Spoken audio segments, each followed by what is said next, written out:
안녕하세요. 스타119 임광목 대표입니다. 7월 16일 오후 3시 41분, 약 10분 전에 장마감이 됐습니다. 그러니까 당연히 우리는 지금 6월 16일 화요일 장마감 유튜브 방송을 시작하도록 하겠습니다.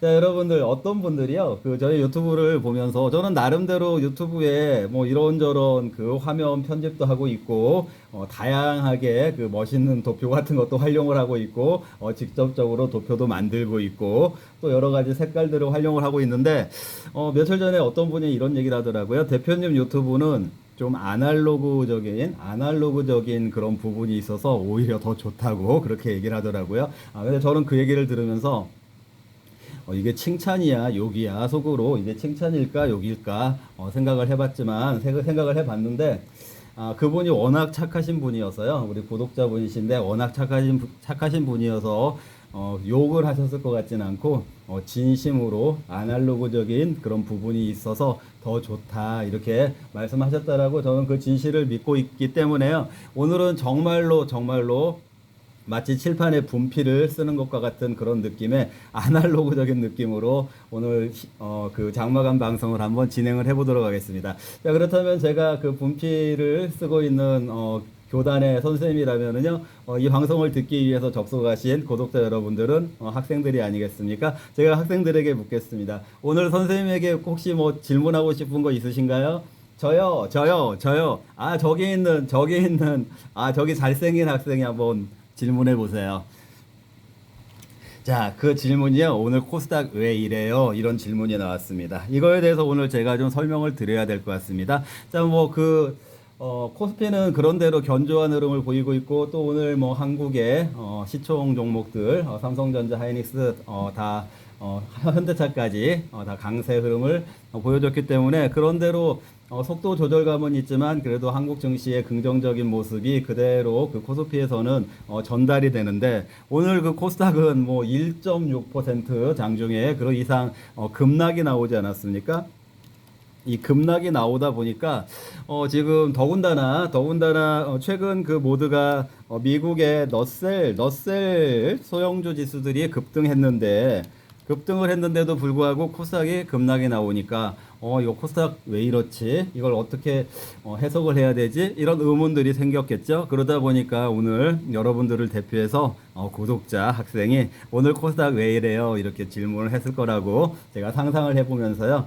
사실은 매일매일 그 유튜브 찾아오셔서 보실 건 다 보시면서도 제가 보기에는 좋아요도 별로 안 눌러주시고 그런 좀 성의 없는 모습들을 보면서 에이, 오늘 코스닥 많이 하락했는데 궁금한 사람들 많겠지만 근데 나 혼자 알고 있을까? 굳이 또 나만 알고 있어도 되는 내용을 굳이 얘기를 할 필요가 있을까? 이런 생각이 들었다라면은 사실일까요? 아니면은 거짓일까요? 그런 마음이 사실 조금 들었습니다. 자, 그럼에도 불구하고 마음을 가다듬고 진행을 해보도록 하겠습니다. 자, 코스닥하고요, 코스피하고 지금 기본적으로 본질적인 차이가 하나 있어요. 여러분들이 잘 못 느낀다고 하시더라도 본질적인 차이가 하나 있는데 제가 여기다가 한번 이렇게 표시를 해보겠습니다. 여러분들은 지금 무엇을 제가 그렸다고 생각을 하시나요? 무엇을 그렸다고 생각을 하십니까? 색깔을 좀 넣어볼까요? 이건 색깔이 의미하는 건 없고 구분을 하기 위해서 제가 그냥 마음에 드는 색깔로 이렇게 표시를 해봤고요. 자, 이게 제일 위에 있는 거는 우리가 그냥 지금 제일 위에 있는 선은 그 돈선 또는 심리선이라고 이렇게 제가 명명을 해보겠습니다. 돈선 또는 심리선 이렇게 명명을 해보고요. 자, 그리고 이 밑에 있는 선은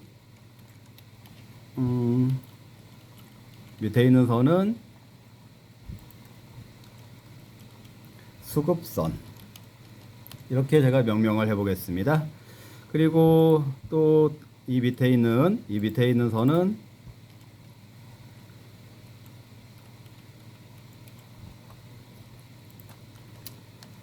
경기선이라고 명명을 해보겠습니다. 자, 코스피 같은 경우에는요, 지금 경기선이 제일 밑에 있어요. 참 어려운 그런 과정을 겪으면서 저항들마다 돌파를 하면서 이렇게 경기선이 제일 밑에 있고, 그리고 그 위에 수급선이 위치하고 있고, 그 다음에 제일 위에 돈 머니 얘기하는 거예요. 돈 또는 심리선.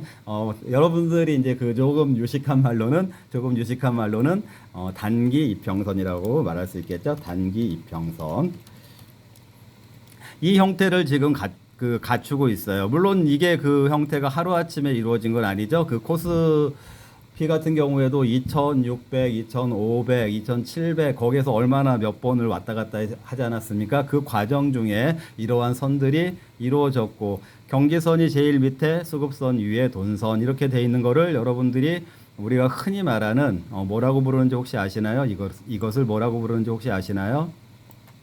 정배열이라고 부릅니다. 정배열이라고 부르고, 정배열은 또 다른 말로 하게 되면은 우상향 이렇게 말할 수가 있는 거죠. 자, 그래서 코스피 같은 경우에는 이런 흐름을 보이고 있어요. 그렇기 때문에 여러분들이 오늘도 목도를 하신 것처럼 상당히 견조한 흐름을 보여주고 있는 게 사실입니다. 자, 그런데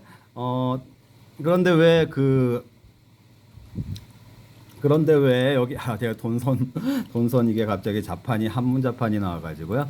자, 이렇게 돼 있는데, 그럼 이제 오늘 코스닥은 급락을 했잖아요. 그 말은 다시 지금 좀 전에 코스피는 견조하다고 했는데 코스닥은 견조하지 않은 모습을 보였죠. 자, 그렇기 때문에 지금 코스닥의 모습은 왜 이런 모습이 나왔을까? 물론 이제 이 뭐 기울기나 이런 것들이 조금 차이가 있겠지만, 제가 이렇게 한번 그 기울기를 조금 바꿔볼게요. 코스닥의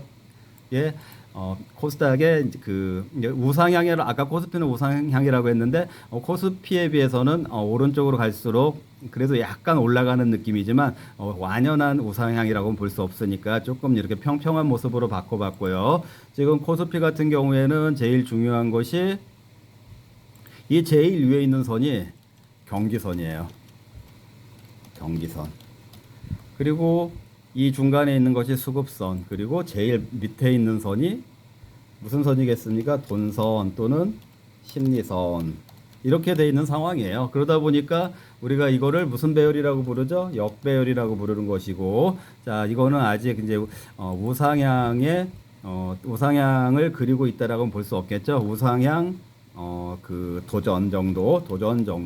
자, 이런 방향성을 가지고 있습니다. 자, 그러다 보니까 무슨 말씀을 드리는 거냐면은요, 이 돈선 심리선이 우상향을 도전하면서 이렇게 이제 수급선 이렇게 우상향을 도전하다 보니까 이렇게 조금씩 올라갈 거 아니겠어요. 이렇게 조금씩 올라가는데, 올라가다 보면 이 수급선을 만나게 되고, 또 이 설령 이 수급선을 돌파를 했다고 하더라도 이렇게 해가지고 또 이 경기선을 만나게 될 거 아니겠습니까? 무슨 얘기인지 아시겠죠? 그래서 역배열로 되어 있기 때문에 층층 올라가면서 이렇게 수급선 저항, 경기선 저항을 만나고 있는 것이죠. 그러다 보니까 오늘처럼 이런 저항선들, 이게 지금 사실 코스닥 같은 경우에는요, 여러분들 잘 못 느끼시겠지만, 이 경계선하고 수급선이 거의 중첩에 가깝게, 돼 있고, 그러다 보니까 여기를 툭 맞은 듯한 이 상황에서 이렇게 툭 맞고서나 이 저항에 의해서 이렇게 많이 이렇게 갑자기 오늘처럼 급락하는 듯한 그런 모습을 보여줬다. 이것이 오늘 코스닥의 시장의 모습을 정확하게 설명하는 거라고 할 수가 있겠습니다. 자, 그럼 여기서 여러분들이 궁금해 하시는 거, 두 번째 궁금증은, 그럼 이게 지금 어디까지 빠지나요? 이렇게 생각을 하시겠죠? 그래서 제가 뭐 단언적으로 말씀드릴게요. 지난번에 제가 무슨 말씀 드렸었죠? 여기가 코스닥 830 정도 되는 선인데, 이 선이 어떤 의미가 있다라고 말했는지 혹시 학생들 중에 기억나시는 학생이 계시나요? 라고 제가 이렇게 역할 놀이를 하면서 물어본다라면은 여러분 중에 한 분이 이렇게 대답을 해야 되겠죠. 2년 평균. 그 다음에 또 한쪽에서는 어떤 학생이 5년 평균. 이런 말이 나와야 정상이에요. 저는 이런 얘기를 분명히 해드렸으니까요. 코스닥 830 정도가 2년 평균 주가, 5년 평균 주가이기 때문에 여기 지지할 거다라고 말씀을 드렸고, 여기까지 지금 뭐 860, 70 이렇게 올라왔다가 퉁 맞으면서 지금 오늘 이제 급락을 하면서 840 정도 위태위태한 모습으로 마감을 했을 거예요. 자, 그럼 여기서 여러분들 이 선이 여기까지 830까지 무너질 것인가? 저 그렇지 않을 거라고 생각을 하고요. 이 830 말하자면 이 830이 직전 저점이 되겠죠. 이 직전 저점과 오늘 그 종가 그 사이에 있는 어느 지점에서 다시 이렇게 반등을 해나갈 것으로 보이고, 또 결국에는 이 경기선 코스피가 한 한두 달 전에 그 과정을 겪었던 것처럼 먼저 과정을 겪으면서 정배열로 돌아선 것처럼 코스닥도 그런 그림으로 완성되어 갈 거다. 그런 배경에 이제 미국의 금리 인하가 있는 것이고요. 또 좋은 사인으로서 너셀 지수의 그 미국의 너셀 지수의 그 급등의 의미는 그동안의 그 소형주들, 중소형주들의 어떤 그 평균적인 키 맞추기 반등 랠리 이렇게 명명도 할 수가 있고 또 의미 부여도 할 수가 있는 것처럼 그런 비슷한 관점에서 코스닥의 이 종목들도 어느 정도의 키 맞추기 관점에서의 반등. 그러다 보니까 이제 830에서 저점에서 올라왔는데 이번 맞은 저항에서 지금 840 정도 떨어졌다고 하면은 여기서 더 많이 빠지진 않고 어느 정도 이제 이 830 위에서 그 저점을 형성하면서 말하자면 이 저점보다는 저점이 높아진 것이죠. 그러면서 고점을 높여가는 형태. 이게 고점이 이제 많이 높아진다라고 하면은 이렇게 경기선과 수급선이 돌파되는, 그리고 어느 정도의 시간이 이렇게 경과해서 이 정도의 위치에 있을 때는 역시 코스닥도 정배열의 흐름으로 바뀌어 있겠죠. 그러다 보면은 이제 뭐 그 시간이 얼마나 걸릴까 이 부분이 있겠지만, 어쨌든 이런 그 모든 예상되는 이런 과정들은 하반기에 걸쳐서 나타날 것이다. 이렇게 생각하는 것이 저의 뷰고요. 여러분들이 오늘 코스닥 왜 이래요? 이 부분에 대해서 제가 제일 궁금한 질문이 아닐까 싶어가지고 오늘 제 스타일로 또 이렇게 설명을 한번 드려봤습니다. 자, 그런데 그 코스피에 비해서 코스닥이 이렇게 좀 뒤처져 있는 이유가 무엇이라고 생각을 하시나요? 그거에 대해서 조금 더 설명을 해볼게요.